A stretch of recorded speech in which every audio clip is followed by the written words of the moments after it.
Gambadaru, I stand here as a proud Jarowair, Wakka Wakka and Wulli Wulli woman. We are the traditional and sovereign custodians of country across Australia. I acknowledge our continuing connection to the land, waters, skies and communities, and our rich culture and wisdom, despite having experienced genocide, dispossession and colonisation. I pay my respects to our elders past, present, and honour our elders who continue to maintain over 80,000 years of culture and survival, and ask them to guide us towards a more prosperous and purposeful future to thrive. Before we move forward, we must address a crucial part of our shared history here in Australia, one that demands reflection and inspires action. For far too long, the doors of the Western economy were unjustly closed to First Nations people, limiting their opportunities to self-determination and self-sufficiency in this country. Economic disadvantage, as many of us know, includes unemployment, poverty, financial issues, and economic exclusion has been the reality for First Nations people for centuries. First Nations people are resilient, determined, and are actively breaking generational curses towards self-sufficiency and self-determination. For far too long, First Nations people were unable to participate in this economy here in Australia, placed on missions, living on rations, and they were forced on dependent on government resources, a tactic that stifled their economic autonomy. Imagine being compensated in currency, but not like the other community, but in rations, sugar, tea, flour, tobacco, items that fell way too short of their currency. Stolen wages are a reprehensible practice for the government withholding earned income in a trust fund that was supposed to be distributed back to First Nations people, a promise unfulfilled and was unable to be given back to their rightful owners. Even in the supposed freedom of managing their own income, a facade existed. Mandates dictated how people were to spend their money in First Nations communities. As First Nations people were also barred from the workforce, perpetuating a cycle of exclusion and limited economic inclusion. Cashless debit cards and income management further compounded the struggles, with 80% of government payments restricted to these cards and with limited finances freely were denied to First Nations people. Imagine being told what you could spend your own money on. Certain things that are further excluded from economic empowerment, limiting their financial autonomy and reinforcing systemic barriers. Whilst Martin Luther King was having a dream, our old people were being removed from their mothers. Whilst Rosa Parks took a seat at the bus, we weren't even allowed at the bus stop. When Nelson Mandela was released, First Nations people had no land rights and weren't even able to vote for 7 years here in this country. Now we are in the generation of people who are breaking those generational systemic oppression patterns where the barriers that once confined opportunities are dismantled. Decolonisation is key. To decolonise is to challenge the very essence of the systems that were built that have oppressed First Nations people for centuries. Western money concepts often prioritise profit over people, enabling class structures and perpetuating a cycle of inequality and oppression that has left many marginalised. But here's the thing, we have the power to dismantle these structures. This begins with questioning the narratives that have been ingrained in our minds since birth by redressing economic injustice that First Nations people face. Imagine a world where wealth is not a measure of individual success, but of community prosperity.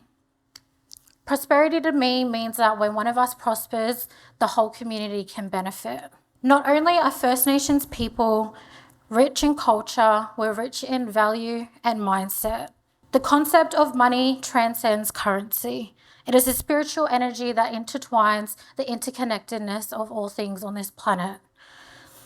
Our ancestors did not view wealth as accumulation, but as an economy of reciprocity, a cycle between giving and receiving that sustain the well-being for all. Two types of economies exist for First Nations people: the Indigenous collective and the Western capitalist economy. Before the invasion, there was no need for money.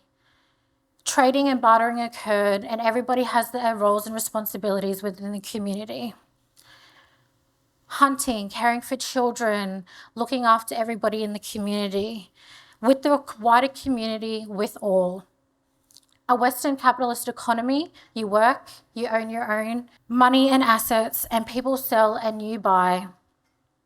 Individuals own land and material possession, and there is little obligation to share individually accumulated wealth with the collective. Over time, this economic system mindset has really built intergenerational wealth for non-First Nations people in this country. In the Indigenous spiritual concept of money, every tree, every river, and every creature is a manifestation of prosperity. Spirituality is Indigenous, and we see beyond the material and recognize the interconnectedness of all things.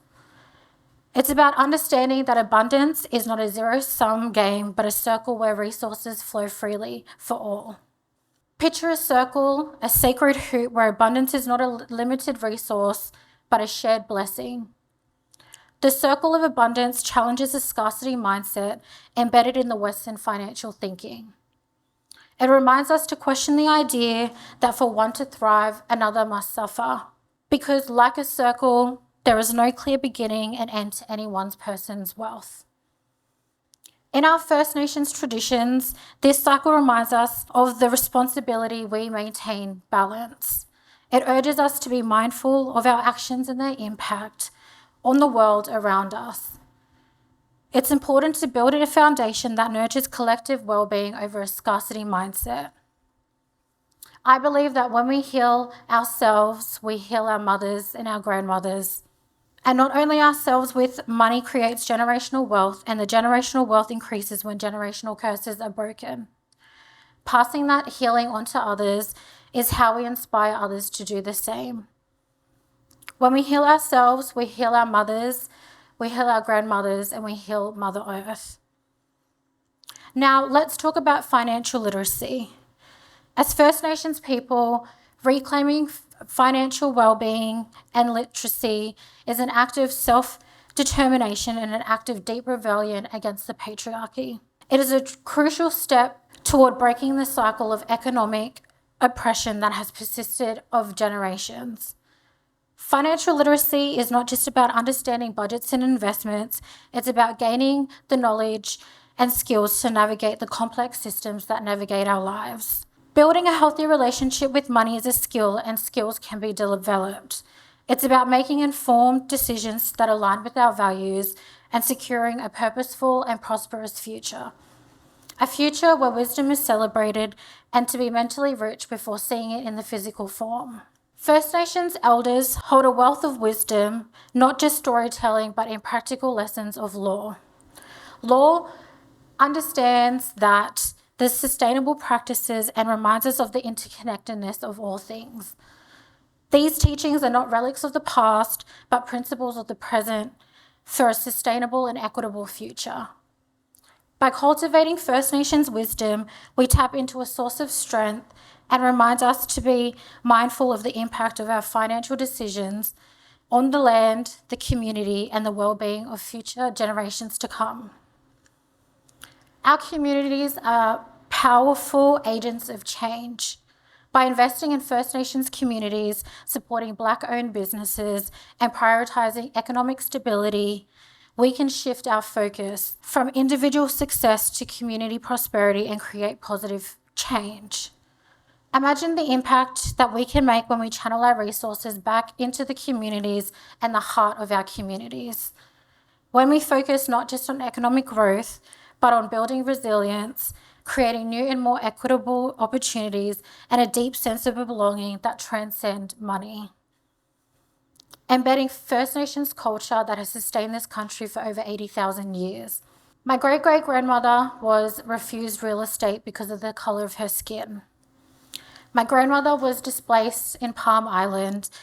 Living in a women's dormitory was back then on the Aboriginal Protection Act, and sent to the women's dormitory to work, where she then gave birth to my mother.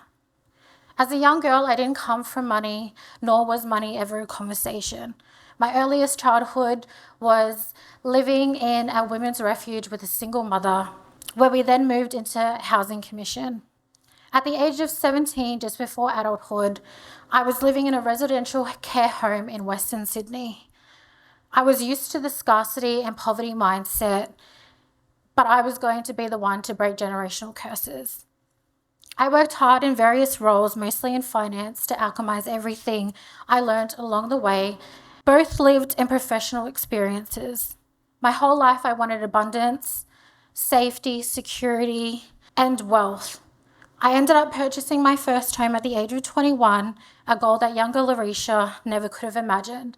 Today, I travel all across Australia and I teach other First Nations girls and women financial economic empowerment and what a privilege it is to witness them standing in their power unapologetically without fear, scarcity, or negative self-limiting beliefs, all at the hands of the oppressor. Decolonisation takes courage, takes resilience, and a commitment to change. It requires us to challenge the status quo, to question ingrained beliefs, and to redefine our notions of success. It requires us all to answer some really important questions. What does success mean for you? What does wealth mean for you? How has your perception of wealth changed over the years? And are you here to harness wealth for just yourself or for all? And what can you do today when you leave this room to ensure you are being purposeful rather than performative in participating in this economy? We are all participating in this economy together, and so we all must decide what it will be built upon. I ask that we liberate ourselves from the narratives that have limited our potential as we overcome our self-limiting beliefs and dismantle the structures that perpetuate inequality. I ask that we liberate ourselves from the things, ideas, places, and people that have oppressed us for so long. And may we all go from not just surviving, but to thriving and bringing our ancestors with us. We must each address financial wellness as your overall holistic health. Who doesn't want to feel that they're abundant, capable, worthy, and educated enough to feel financial wellness? A holistic approach integrates the spiritual, cultural, and economic systems of our lives. Our ancestors understood that true prosperity arises from a balance of all of these elements. Spiritually, we all want to feel at ease. No one wants to be drowning in money shame, recognizable by the knot in your stomach, wondering if your bills are going to be paid or if your family or your community is okay. Physically, I know we all want financial freedom, the ability to be able to provide, share, and have enough to support not only yourself, but also living life on your terms. Culturally, reconnecting with our roots is not a nostalgic experience, but rather a source of strength and resilience.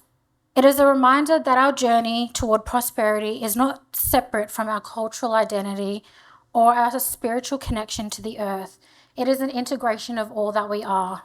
Let's view abundance as our collective birthright and look beyond the ways in which we may personally prosper to find solutions that will create a sustainable future and prosperous global existence for all.